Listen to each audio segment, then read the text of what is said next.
Hello అండి, ఎలా ఉన్నారు? నేనైతే చాలా చాలా బాగున్నాను. మీరందరూ కూడా బాగుండాలని మనస్ఫూర్తిగా కోరుకుంటున్నాను. సుగుణ వంటింటికి స్వాగతం. నా చేతిలో ఉన్నవి ఏంటో చూసారా?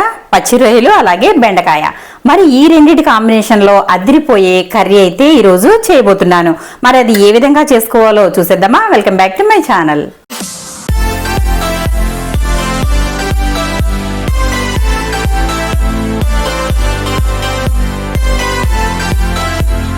ముందుగా స్టవ్ అయితే వెలిగించుకుందాం.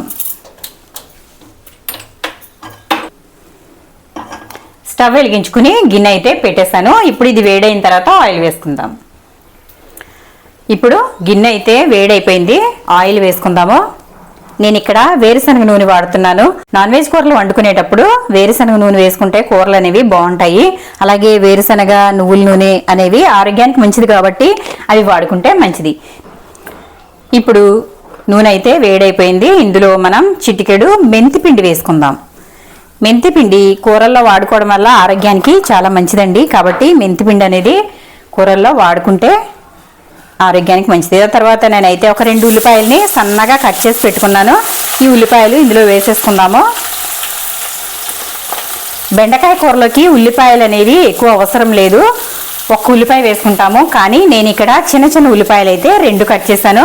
ఇందులో రొయ్యలు వేస్తున్నాం కాబట్టి కొంచెం 2 ఉల్లిపాయలు అయితే వేసాను. ఆ తర్వాత ఒక 2 చిన్న టమాటాలు అయితే ఇలా కట్ చేసుకున్నాను. 2 పచ్చిమిర్చి వేసాను. పచ్చిమిర్చి ఇప్పుడు వచ్చేవి చాలా కారంగా ఉన్నాయండి, కాబట్టి నేనైతే 2 వేస్తున్నాను. అసలు అయితే ఎక్కువ పచ్చిమిర్చే వాడతాను నేను, కానీ మంట చాలా ఎక్కువగా ఉంటుంది కాబట్టి 2 అయితే వేసాను. ఆ తర్వాత ఇదిగోండి ఇంత చింతపండు అయితే తీసుకున్నాను. ఇప్పుడు దీనిని శుభ్రంగా కడిగేసి నానబెట్టుకుందాం. ఇప్పుడు ఒకసారి కలుపుకుందాము.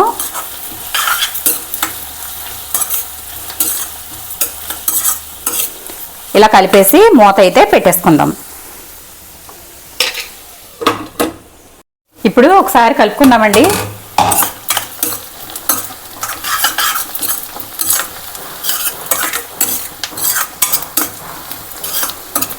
ఉల్లిపాయలు చక్కగా మగ్గిపోయాయి. ఇప్పుడైతే మనం ఇందులో టమాటాలు వేసేసుకుందాం.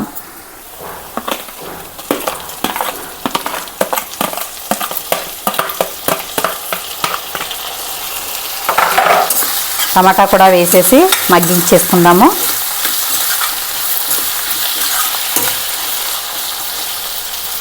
ఇది ఒక 2 నిమిషాల పాటు మగ్గనిద్దామండి.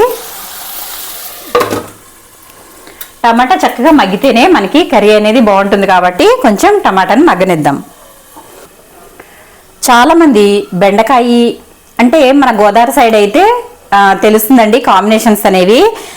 పచ్చి రొయ్యలు తెచ్చేసుకుని చక్కగా ఉడకబెట్టేసి ఫ్రిడ్జ్లో పెట్టేసుకుంటారు. అలా పెట్టుకున్నవి మనకి దగ్గర ఒక 2 వారాల పాటు 3 వారాల పాటు అయితే చక్కగా ఉంటాయి. వాటిని కొంచెం కొంచెంగా ఏదైనా కూరగాయలు వండుకునేటప్పుడు చక్కగా దాంట్లో వేసి వండుకుంటారు. మరి మీకు ఆ విషయం తెలుసా? మీలో ఎంతమందికి తెలుసా నాకు కమెంట్ సెక్షన్లో కమెంట్ పెట్టండి. మీలో ఎంతమంది కూడా అలా చేస్తారో కూడా చెప్పండి నాకు. ఇప్పుడు ఒకసారి అయితే కలిపేసుకుందాము. టమాటా అయితే చక్కగా మగ్గిపోయింది. ఇప్పుడు ఇందులో మనం అల్లం వెల్లుల్లి పేస్ట్ వేసుకుందాం. నేను ఇక్కడ 1 స్పూన్ అయితే అల్లం వెల్లుల్లి పేస్ట్ తీసుకున్నానండి, పెద్ద స్పూను. ఇది సరిపోతుంది మనకి బెండకాయ కాబట్టి అంత ఎక్కువగా వేసుకోవాల్సిన అవసరం లేదు, కొంచెం వేసుకుంటే సరిపోతుంది. ఇప్పుడు ఇదంతా బాగా కలిపేసుకుందాం. ఒక 2 నిమిషాలు అయితే దీనిని వేయించుకుందాము. మనకి టమాటాతో పాటు చక్కగా ఇది కూడా వేగిపోతుంది. ఇప్పుడు ఇందులో బెండకాయ ముక్కలు వేసేసుకుందాం. బెండకాయలు కట్ చేసేసి అయితే నేను పెట్టుకున్నాను. ఒక అంగుళం ముక్క అయితే కట్ చేసి పెట్టుకోవాలి. దీనిని ఇంత ముక్క అయితే కట్ చేశాను. ఇప్పుడు ఇవి కూడా ఇందులో వేసేసుకుందామండి.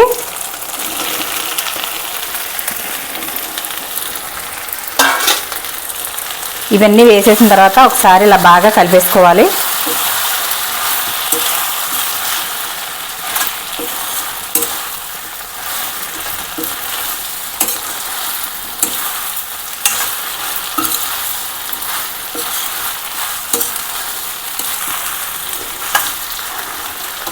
మనం పచ్చి రొయ్యల్ని ఉడికించి పెట్టుకున్నాం కాబట్టి బెండకాయలు ముందు వేసామండి. లేదంటే కనుక ఒకవేళ మీ దగ్గర మీరు వాడే అయితే పచ్చి రొయ్యలు అయితే అంటే ఉడికించినవి కాకుండా డైరెక్ట్ పచ్చివే వేసుకున్నట్లయితే మనకి టమాటా అల్లం వెల్లుల్లి పేస్ట్ వేసాం కదా, అప్పుడైతే వేసి కొంచెం సేపు మగ్గించుకుని ఆ తర్వాత బెండకాయలు వేసుకోవాలి. నేను ఇక్కడ ఉడికించిన రొయ్యలు తీసుకున్నాను కాబట్టి ముందుగా బెండకాయలు అయితే వేసాను. కలిపేసుకున్న తర్వాత ఇప్పుడు ఉప్పు అయితే వేసుకుందాం. ఉప్పు వేసుకోవడం వల్ల మనకి బెండకాయలు చాలా త్వరగా మగ్గుతాయి. పచ్చి రొయ్యల్లో కూడా ఉప్పు ఉంటుంది కాబట్టి కొంచెం చూసుకుని వేసుకోవాలి. నేను 1.5 స్పూన్ వేసాను. ఇప్పుడు ఒకసారి అంతా కలిపేసుకుని చక్కగా దీనిని మగ్గనిద్దాం. మూత పెట్టేసి చిన్న మంట మీద దీనిని 2 నిమిషాల పాటు మగ్గనిద్దాం. ఇప్పుడైతే ఒకసారి చూద్దామండి. బెండకాయలు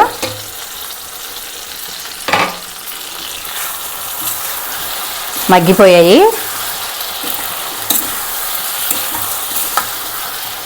ఇలా మగ్గితే సరిపోతాయి.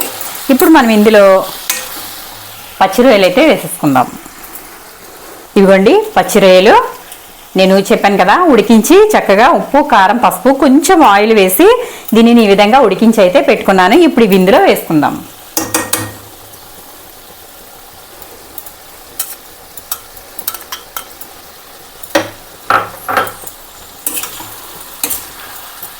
ఇవి గోదావరి రొయ్యలండి, చాలా బాగుంటాయి. టేస్ట్ అయితే అద్దరిపోతాయి.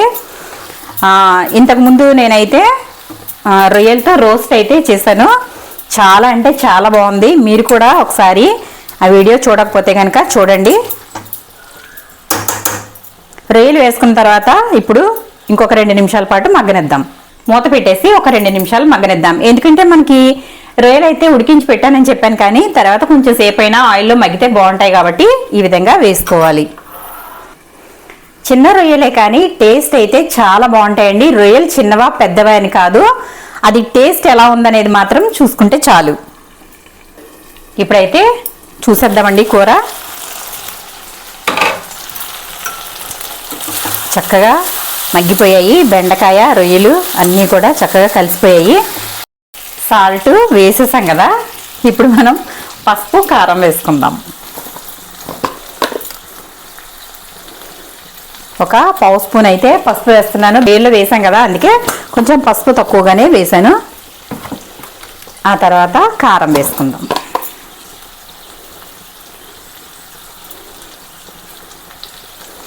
ఇది కొత్త కారం అండి, నేను ఇంట్లో ఆడించిన కారం కాబట్టి కొంచెం ఘాటు ఎక్కువగా ఉంది కాబట్టి కొంచెం తక్కువ అయితే వేస్తున్నాను. ఇప్పుడు ఒకసారి కలుపుదాం. బెండకాయలు చాలామంది కూర వండుకునేటప్పుడు తిప్పేస్తూ ఉంటారు. అలా తిప్పుకోకూడదు. అలా తిప్పుకున్నట్లయితే బెండకాయ అంతా కూడా ముక్కలు ముక్కలుగా విరిగిపోతుంది. ఆ తర్వాత జిగురు కూడా బయటకు వచ్చేస్తుంది. కర్రీ అనేది జిగురు జిగురుగా ఉంటుందండి. చాలామంది బెండకాయలు జిగురు లేకుండా ఇష్టపడతారు, కొంతమంది బాగా జిగురుగా ఉంటే ఇష్టపడతారు. కానీ నాకైతే జిగురు అనేది ఉండకూడదండి, కాబట్టి నేనైతే ఎక్కువగా తిప్పను. చాలా ముక్క అనేది విడకుండా మాత్రమే వండుతాను నేను. కలిపేసాం కదా, ఇప్పుడైతే ఒక 2 నిమిషాల పాటు ఆయిల్ బయటకు వచ్చే వరకు అయితే దీనిని ఉడకనిద్దాం. ఇప్పుడు ఒకసారి కలిపేసుకుందాము. చూసారా, చివరంతా కూడా చక్కగా ఆయిల్ అయితే బయటకు వచ్చేసింది. ఇటువంటి సమయంలో ఇలా బాగా కలిపేసుకోవాలి. కలిపేసుకున్న తర్వాత చూడండి కూర ఎంత కలర్ఫుల్గా కనిపిస్తుందో కదా. ఇప్పుడు ఇందులో కొంచెం అయితే వాటర్ వేసుకుందాం. నేను రొయ్యలు పెట్టాను కదా, ఆ గిన్నెలో అయితే వాటర్ వేసి ఇందులో వేస్తున్నాను. అంటే మనకి ఇందులో కొంచెం ఫ్లేవర్ అనేది ఉంటుంది కదా, కాబట్టి ఇలా వేసాను. మీలో ఎంతమంది వేస్తారు ఇలాగా? నేనైతే వేస్తానండి. చూసారు కదా. ఇప్పుడు ఇది ఒక 2 నిమిషాలు అయితే మగ్గనిద్దాము. మగ్గనిచ్చిన తర్వాత ఇందులో చింతపండు వేసుకుందాం. మీకు ఒకవేళ పులుపు వద్దనుకుంటే కనుక చింతపండు స్కిప్ చేసేయచ్చండి, కానీ బెండకాయ పులుసు కదా, మనకి చింతపండు ఉంటేనే బాగుంటుంది. మూత అయితే పెట్టేసి ఒక 2 నిమిషాలు ఉడకనిద్దాం. ఇప్పుడు చూద్దామండి.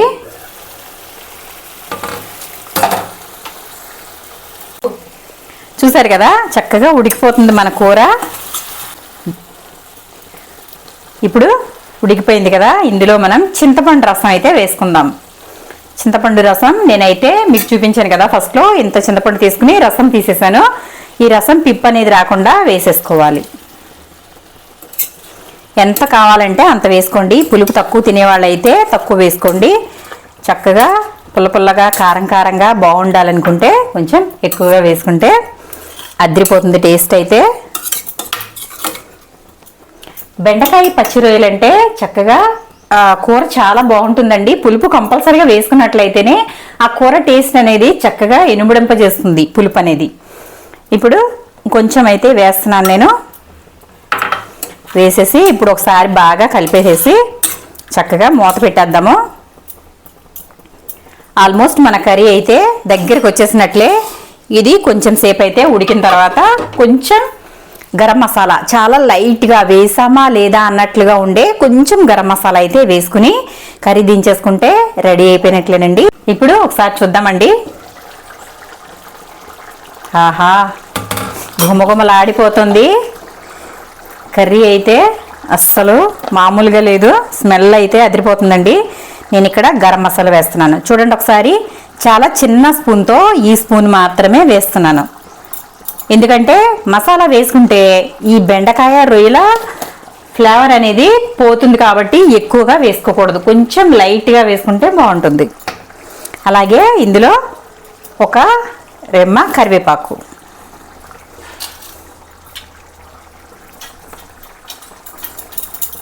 అలాగే కొంచెం కొత్తిమీర,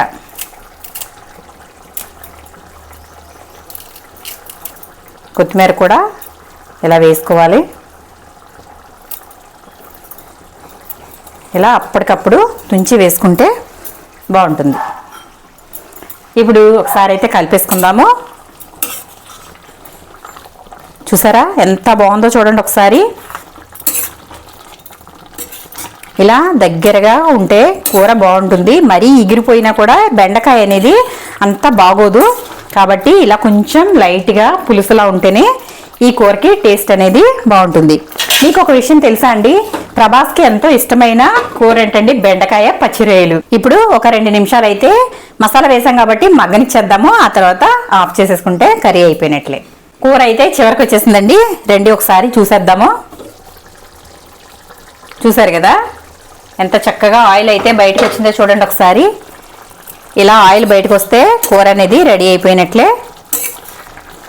చూడండి ఒకసారి, బెండకాయ అనేది అస్సలు ఎక్కడా కూడా ముక్క అనేది అవ్వలేదు. బెండకాయ ముక్కలు ముక్కల్లాగానే ఉన్నాయి. ఈ విధంగా వండుకుంటే కూర అనేది జిగురు రాకుండా చాలా బాగుంటుంది.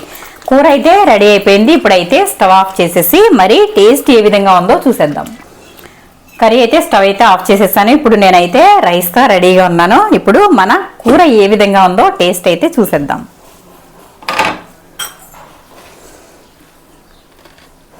చూసారు కదా ఎంత చక్కగా దగ్గరగా అయ్యిందో.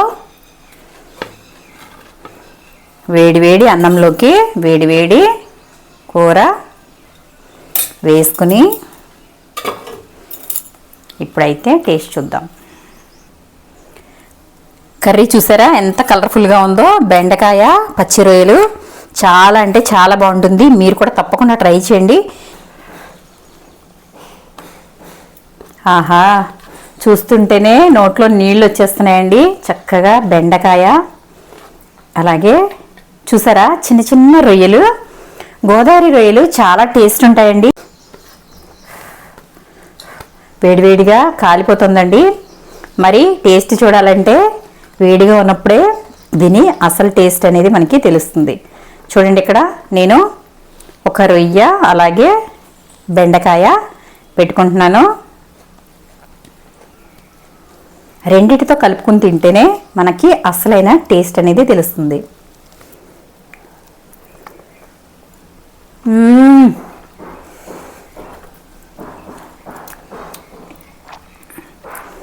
చాలా అంటే చాలా బాగుందండి.